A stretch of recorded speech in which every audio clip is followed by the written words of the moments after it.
दोनों चचेरे भाई थे। वो दोनों ही बेरोजगार थे और काम ढूंढ रहे थे। एक दिन दोनों आपस में बातें कर रहे थे। पिंटू भाई, अब हमें जल्द से जल्द कुछ काम धंधा करना पड़ेगा, वरना भूखे मरने की नौबत आ जाएगी।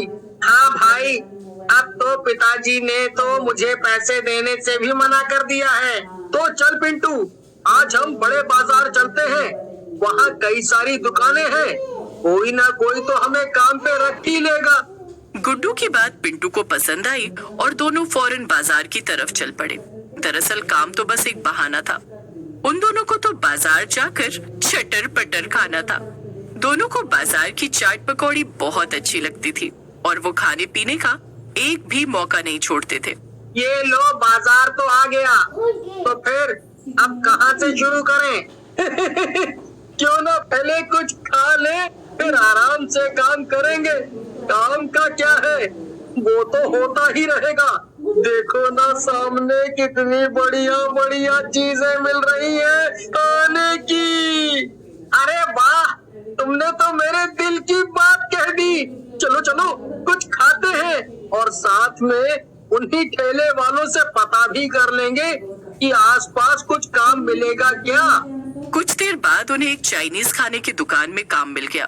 ठीक है, मैं तुम दोनों को काम पे रख ले रहा हूँ। तुम्हें खाने की डिलीवरी करनी होगी और मैं तुम्हें तनख्वाह भी औरों से दुगनी दूंगा। लेकिन मुझे तुमसे एक कागज पे दस्तखत चाहिए है कि तुम ये काम छोड़कर नहीं जाओगे, और अगर तुमने काम छोड़ा तो तुम मुझे 1,00,000 रुपया दोगे। क्या? लेकिन ऐसा क्यों? ये तो कुछ ठीक नहीं लग रहा है। अरे पिंटू, क्या फर्क पड़ता है, हमें तो वैसे भी ये काम करना ही है। हम भला कहाँ काम छोड़ना चाहते हैं, और देखना, ये हमें दुगनी तनख्वाह दे रहे हैं। अरे हमारी सारी परेशानी बस एक बार में दूर हो जाएगी। ज्यादा सोच मत, हाँ कर दे। गुड्डू की बात सुनकर पिंटू मालिक को हाँ कर देता है। दोनों अगले ही दिन से काम पर लग जाते हैं। उनका मालिक उन्हें एक एक बाइक भी देता है। काम का पहला दिन था और पिंटू एक घर से डिलीवरी करके वापस आ रहा था। तभी उसकी नजर अपनी बाइक पर जाती है। उसकी बाइक पर कोई बैठा था और बाइक लेकर जा रहा था। पिंटू बाइक के पीछे भागा, लेकिन जैसे ही वो आदमी पलटा, पिंटू के होश ही उड़ गए। उसकी बाइक पर डिलीवरी बॉय के कपड़ों में एक भूत बैठा था। बाप रे, भागो यहाँ से। पिंटू भाग पाता उसके पहले ही डिलीवरी बॉय भूत ने उसकी गर्दन पकड़ ली। क्यों, कहाँ भाग रहा था तू? तू तो मुझे ही पकड़ने आ रहा था ना, अब ऐसे ही भागा जा रहा है। अरे अरे, मुझे जाने दो। भला मैंने तुम्हारा क्या बिगाड़ा है? तूने मेरी नौकरी पे नजर डाली है और कहता है कि क्या बिगाड़ा है। क्या क्या मतलब है तुम्हारा? जिस दुकान पे तू और तेरा दोस्त डिलीवरी बॉय का काम कर रहे हैं, वहाँ पर मैं काम करता था। 1 महीने पहले एक बाइक एक्सीडेंट में मेरी मौत हो गई और तब से मैं डिलीवरी बॉय बनकर ही भटक रहा हूँ। और जब तक मैं इस दुकान का डिलीवरी बॉय हूँ, तब तक कोई और मेरी जगह नहीं ले सकता। तुम दोनों से पहले भी कई लोग आए थे मेरी जगह लेने, और मैंने उन सबको ऊपर पहुंचा दिया। अरे बस इतनी सी बात है तो ठीक है ना। तुम्हें तारी नौकरी किसी के साथ नहीं बांटनी है ना, तो मैं और मेरा दोस्त कल ही नौकरी छोड़ देंगे। बस फिर तो तुम हमें जाने दोगे ना? अच्छा, फिर मुझे कोई दिक्कत नहीं है। ठीक है, तो तुम मुझे अभी जाने दो। मैं जाकर अपने दोस्त को भी ये सब बात बता देता हूँ और कल ही हम दोनों नौकरी छोड़ देंगे। ठीक है, लेकिन याद रहे, अगर तुम दोनों ने जरा सी भी चालाकी चली ना, तो मैं तुम्हें मारने से पहले 1 मिनट भी नहीं सोचूंगा। इतना कहकर पिंटू वहाँ से अपनी बाइक लेकर सीधे गुड्डू के पास पहुँचा। उसने गुड्डू को सारी बातें बताई तो गुड्डू भी काफी क्या सचमुच ऐसा हुआ? मुझे तो यकीन ही नहीं हो रहा। हाँ गुड्डू, ये तो हम अच्छी आफत में पड़ गए हैं। इसीलिए इस चाइनीज दुकान वाले आदमी ने हमसे दस्तखत करवाए थे, क्योंकि इसे भूतिया डिलीवरी वाले के बारे में सब पता था। अब हम क्या करेंगे? अगर हमने काम नहीं छोड़ा तो वो भूत हमें मार डालेगा, और अगर छोड़ दिया तो मालिक को 1 लाख रुपया देना पड़ेगा। अब क्या होगा गुड्डू? चुप हो जाओ पिंटू, मुझे सोचने दो कि कैसे हम इस मुसीबत से अपनी जान बचाएं। हाँ, आ गया ना एक मजेदार आइडिया। चल पिंटू, अभी के अभी हम उस भूत के पास चलते हैं। क्या गुड्डू, तू थोड़ा सा पागल हो गया है क्या?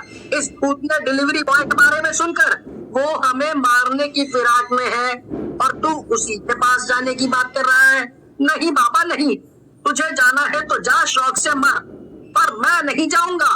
अरे पिंटू, मुझ पर भरोसा कर और तू बस मुझे वहीं उसी जगह ले चल जहां पर तुझे वो भूतिया डिलीवरी बॉय मिला था।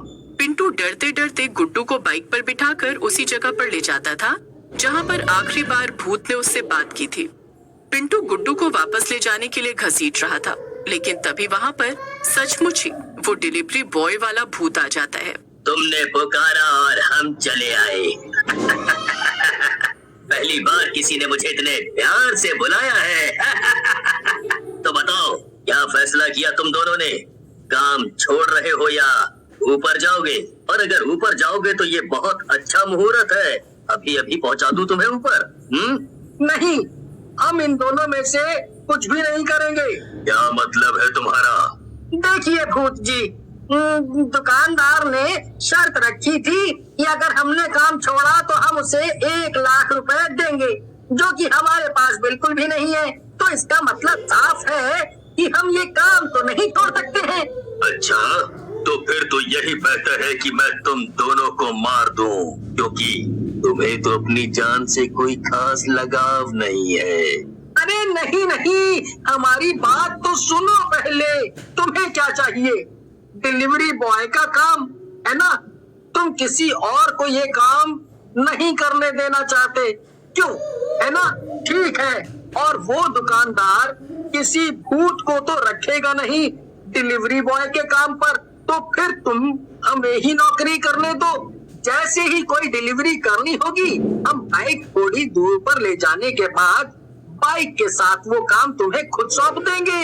फिर तुम बढ़िया डिलीवरी करना और हमें बाइक वापस कर देना। अरे वाह पिंटू मेरे भाई, क्या दिमाग दौड़ाया है। इससे हमें पैसे भी मिल जाएंगे और काम भी नहीं करना पड़ेगा। वैसे मुझे ये आइडिया उतना बेकार भी नहीं लगा। तो ठीक है, मैं ही करूंगा सब डिलीवरीज कल से, मुझे मंजूर है।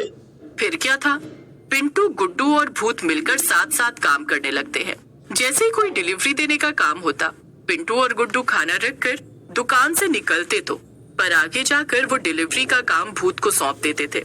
उनके मालिक को शुरू में तो इसकी भनक तक नहीं लग पाई, पर कुछ ही दिनों में उसे पिंटू और गुड्डू पर शक होने लगता है। एक दिन वो पिंटू और गुड्डू को बुलाता है। क्यों गुड्डू और पिंटू, कैसा चल रहा है काम? एकदम बढ़िया चल रहा है मालिक। आपने हमें अचानक से यहाँ क्यों बुलाया आज? मुझे पता है कि तुम उस भूत की मदद ले रहे हो डिलीवरी करने में। मुझे लगा था कि पुराने डिलीवरी बॉयज की तरह ही तुम लोग मुझे 1 लाख रुपए देकर भाग जाओगे, पर तुमने तो उसे ही अपने साथ कर लिया। मुझे माफ कर दो, मैं दोबारा किसी के साथ ऐसा नहीं करूँगा। मैं ये दुकान ही बंद कर दूंगा। अगर ये दुकान ही नहीं रहेगी तो डिलीवरी बॉय कैसा? तभी वहाँ पर वो भूत आ जाता है। भूत को ये सब सुनकर गुस्सा आ जाता है और वो मालिक का गला दबाकर उसे मार देता है। अरे बेवकूफ, पर मालिक मर गया, अब तो वैसे भी दुकान बंद ही हो जाएगी ना। अरे हाँ, ये तो मैंने सोचा ही नहीं। ये मैंने क्या कर दिया? इसके बाद भूत गायब हो जाता है और गुड्डू और पिंटू थक कर बैठ जाते हैं। अब क्या? अब तो एक ही चारा है, ये दुकान हम ही को चलानी पड़ेगी मेरे दोस्त पिंटू। हाँ गुड्डू, चलो आज से ये दुकान हम चलाएंगे। पिंटू और गुड्डू मिलकर चाइनीज खाने की दुकान चलाने लगते हैं और दोनों बहुत अमीर हो जाते हैं। वो नए डिलीवरी बॉय भी रख लेते हैं और इस बार उन्हें परेशान करने के लिए कोई भी भूतिया डिलीवरी बॉय नहीं था।